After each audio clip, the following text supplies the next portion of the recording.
and welcome to the Think Talk podcast with me, Beatrice.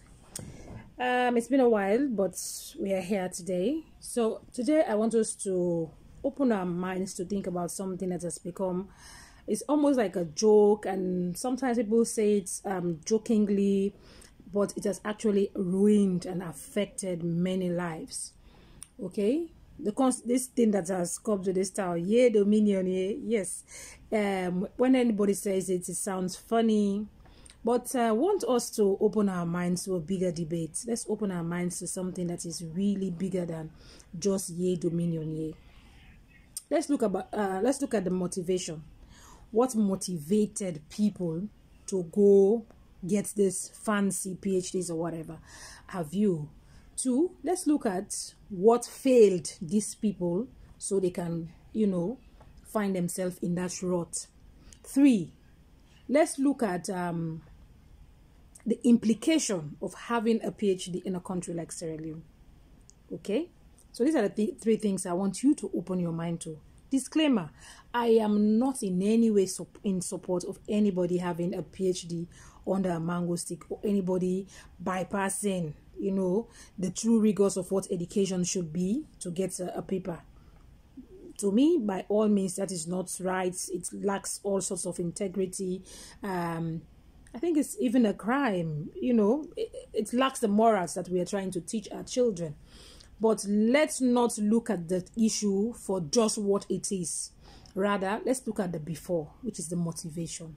Let's look at the before again, which is the systematic failures that happen along the way that led people to this kind of thing.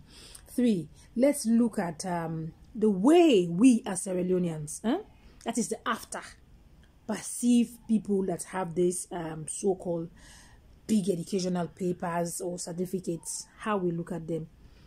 If you look at the beginning and then you look at the end, it will bring you to what happened. And I think all of us has just, booed the people that got the PhDs, and we have not looked at what failed them as what the systems in this country that actually failed them. First of all, what motivated these people? I saw somebody that I know, not on a personal level, but I just know. We're in college together at FBC, and it's the same era. So I know the person from a distance. When I see the face, I will recognize that I've seen you before. He's an intelligent person. I know he knows his wit about him. What would have motivated him to do something that he did? The motivation, I think, is that Sierra Leoneans fancy paper over skill. Sierra Leoneans fancy paper over skill. Sierra Leonean fancy the transfer of knowledge that is accredited through a paper rather than the implementation of knowledge, which is skills.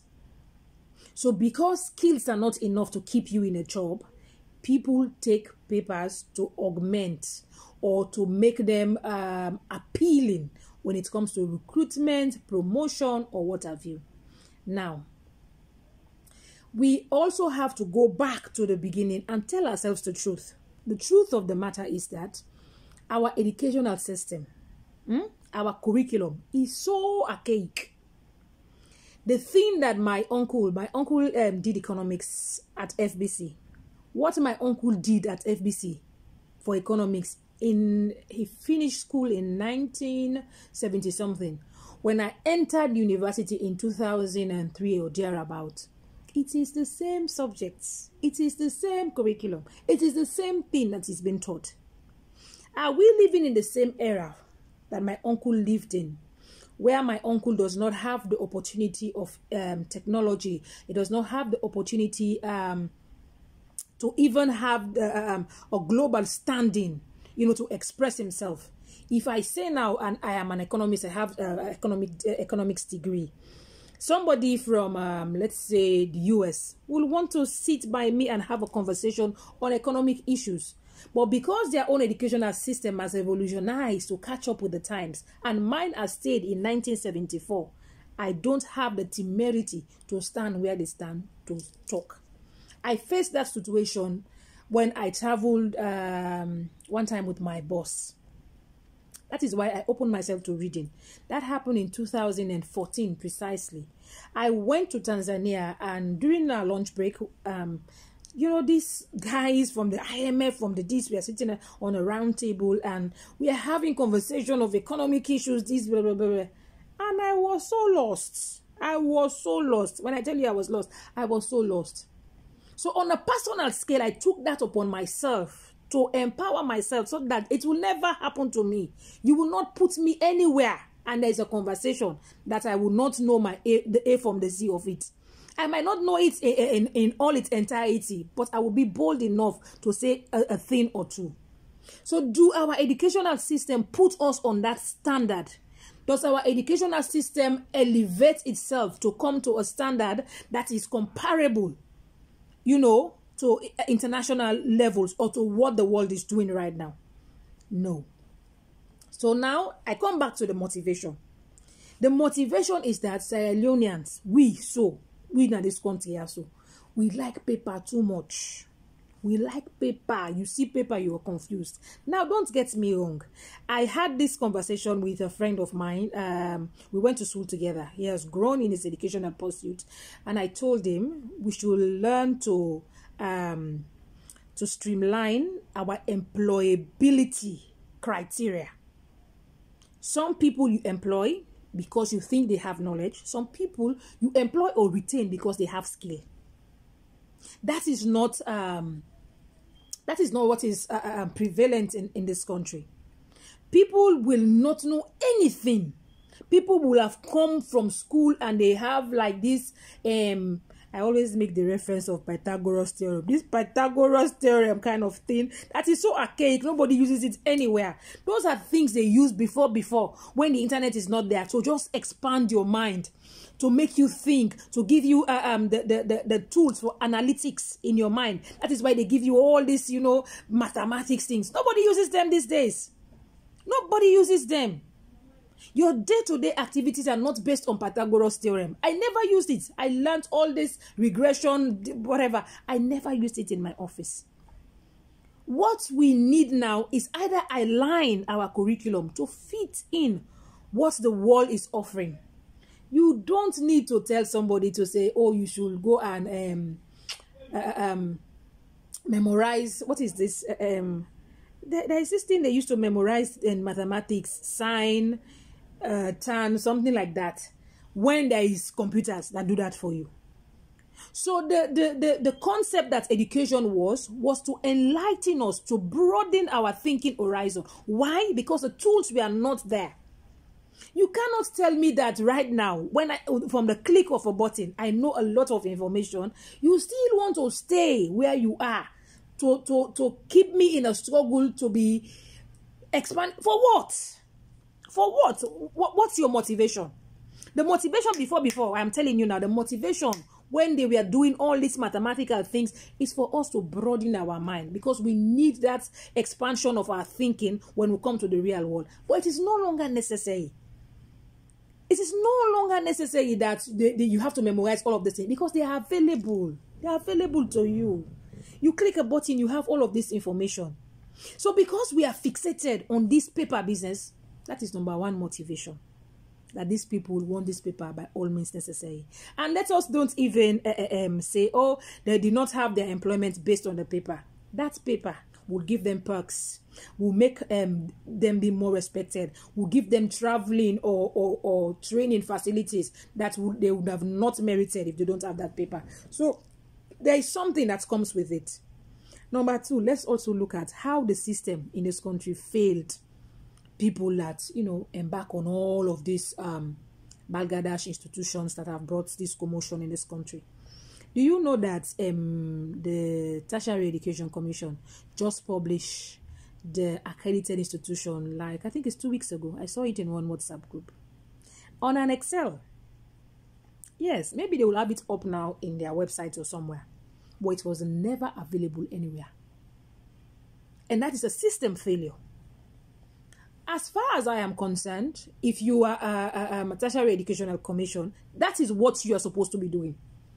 So you don't need Yea Dominion Yea to push you to now make a list of all the accredited institutions. No. You don't need, and even the steps, the criteria for somebody to be accredited in Sierra Leone should be published. So somebody will be sitting in the US and they know they want to come and create an institution here. They will go to that website, know the criteria that this is what and what I have to do to be accredited.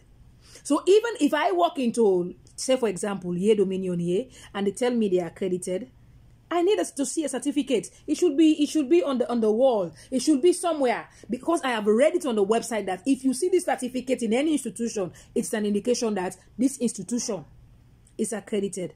Did we have that? No. So there is a systematical failure also. The system did not help the situation.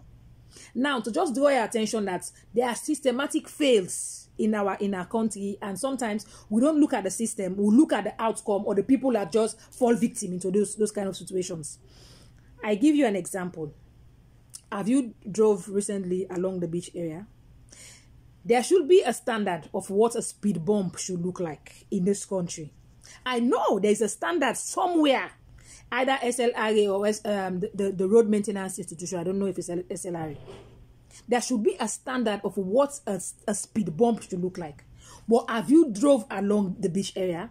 There are speed bumps that are higher than God knows what. There are speed bumps that are small. There are speed bumps that are this. Why? Because these bars, you know, when you have the one on the land area, you have the corresponding bar on the beach side. So they make these high and stupid speed bumps so you will slow down, so that their people will be crossing with drinks, crossing with food. Now, nobody will say, oh, the system has failed us. There is no standardization in the speed bumps until somebody dies, until something bad happens, until somebody drove on a standardized speed bump 1, 2, and then comes to the one that is not standardized, and boom, there is a problem. They say, oh, problem don't happen. No, don't go bang at the speed bump. I know they are seeing it. There is also these 3 speed bumps along Signal Hill. Somebody made a shop around there. They are selling water. And I know those speed bumps, they have no relevance there. The place is already a curve. It's a very deep curve. When you're taking a deep curve, definitely you have to slow down. If you ever went to driving school, you know you have to slow down. But on top of that, do you know somebody made 3 speed bumps of teeny tiny pieces? That's me, I know they are not standardized. But people are seeing that. They are giving these people pass until something happens. So the same is true for TEC. Until Yea Dominion Yea became a thing, now everybody is doing their job. So there is a system failure somewhere. There's a system failure somewhere. You don't expect children. This same thing happened in Nigeria. And it happened on a bigger scale. Because the people had an institution, an entire building where people come. Some people have been there 3 years. And only for them to graduate and they say, oh, it's not accredited. Come on. We can't keep failing our people like this. We can't keep failing our people like this. And until the bad thing happens. And we say, oh, now you've all don't ask. No, some things I don't need to ask. Some things are not meant to be asked. Some things are just meant to be out there. Like I should know. I should know. So, like I say, kudos to the water minister. Anytime he wants to close the tap, I don't go and ask him, say, Minister, you want to go close the taps tomorrow. He will say it. Like in 3 days, you're not going to have water. That is information, first-hand information. You don't wait until people are dying in their houses because they don't have water or they have not stored water, and then you take a public notice. No. So we have to also recognize that there are system failures. And nobody seems to talk about it, that the system failed these people. Nobody seems to talk about it. It's as if, oh, you should have known. Remember when people used to go to the uni with a waiting result, or being in college and then waiting for them to take like more subjects to complete their WASC or GCE? It became a thing. It became a thing until people start to vocalize it, that the system is failing these children. Let us make something that is concrete, that is cogent, that if you don't have this and this, you cannot have a degree. I know people that the system failed on that front, that they went through an entire 4 year, hoping that if they did their WASC and have whatever subject, they will come out with the degree. They did all of that, no information at all, only for them to get at the edge of it all.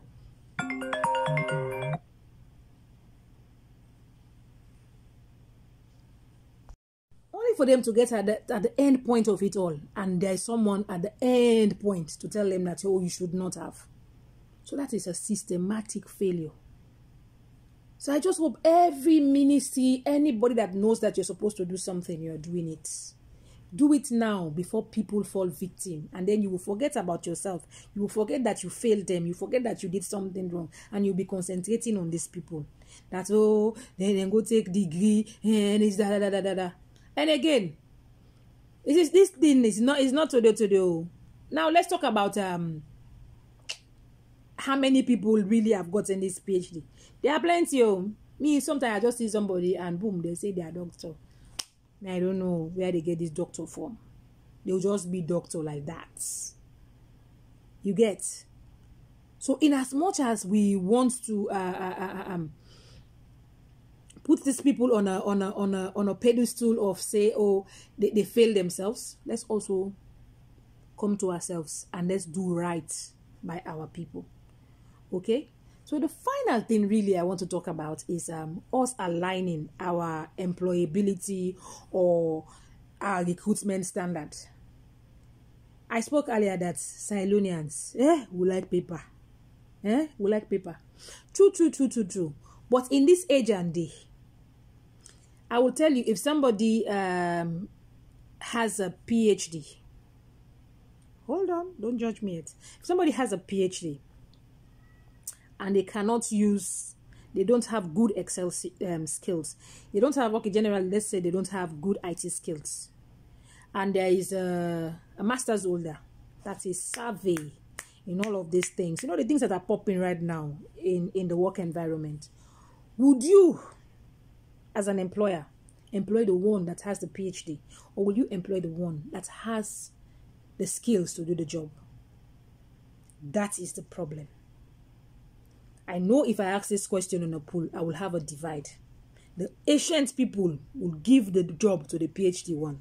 But us, in this day and age, that know that PhD does not do the job. Skills do the job. Skills are knowledge transferred to practice. Skills are something that you do repeatedly.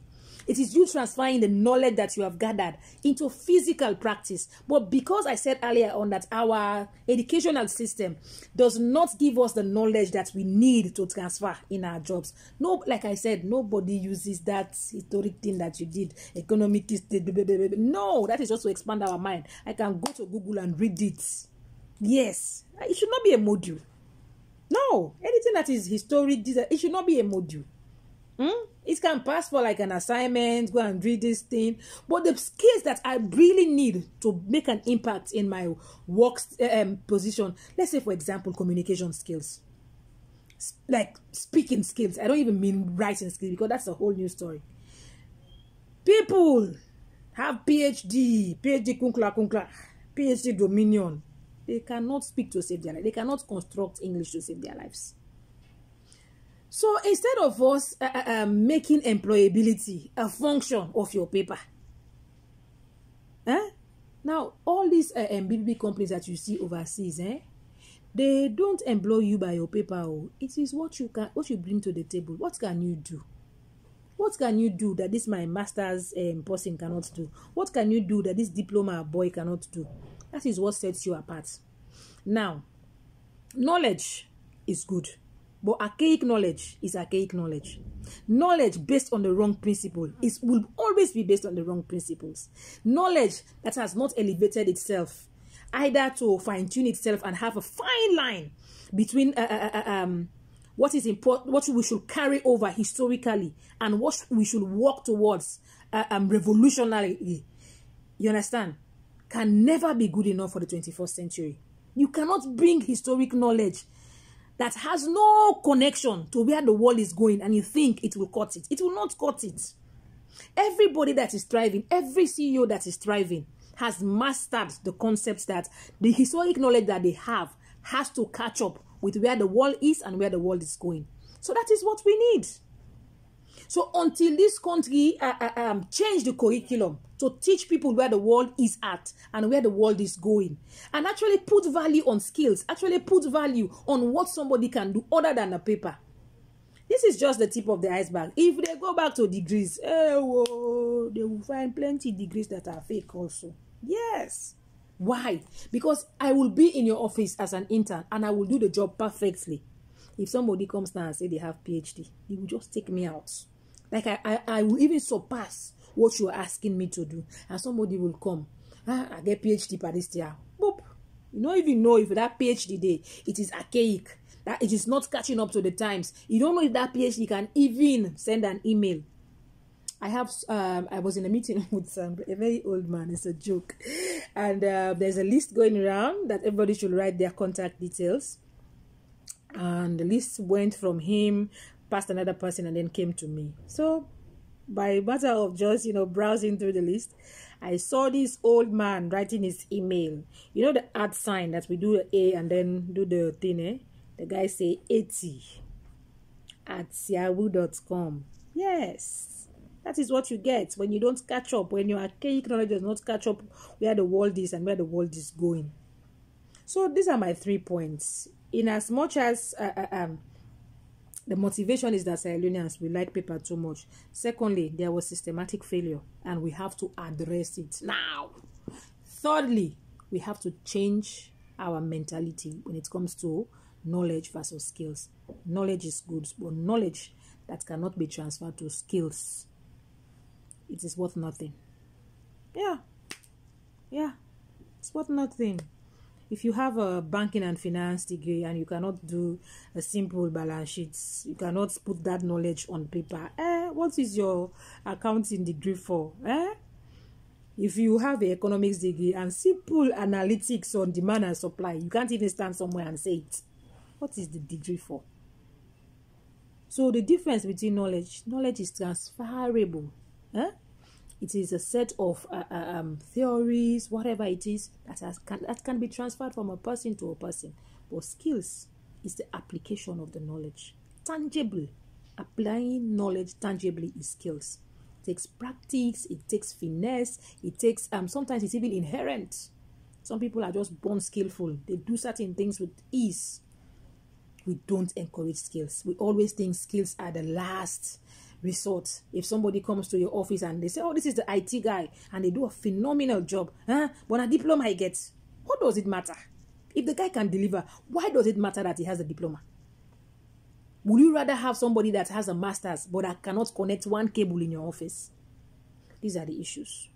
3 issues. Let's think about them. I know one day we will catch up with the world, because like I said in one of my videos, that the world is going to be employing on a global scale. Remember what Corona did to us? Everybody was working from home. Imagine your own work was like based on, make I write this paper, make I log in, and they say work at home, send me an email, and you are zot on internet, on working with information technology. You see your life. So these are the issues. So let's say the world is employing globally, and they actually know that they employ you from anywhere from the world. They can receive value for what they employ you for. It will be dependent not on your paper, but what you can do. It is here. It is only maybe Africa. I will not say it is peculiar just to say, maybe Africa that, everybody, I get paper, this paper, I get paper. You get paper, let's check by if now you get that paper there. Because me and you, we know some degrees, we know how they get them. Me and you will know. So I really hope one day our employers will tweak their minds to see people for what they can do other than the big papers they bring to the table. Retain people. Invest on people if you know they have the zeal and they have the skills to actually give you the outputs that you want. Paper, not to output. If knowledge is based on archaic knowledge, if knowledge is not catching up with what the world is, it is archaic. You don't need it. You need survey knowledge. You need knowledge that works now. Okay? I've spoken too much. Thank you. That is my perspective on Yea Dominion Yea. Again, disclaimer. I don't support anybody having a fraudulent degree. But let's look at the issue holistically. And that is what I have done. I hope you enjoyed this video. Thank you for watching.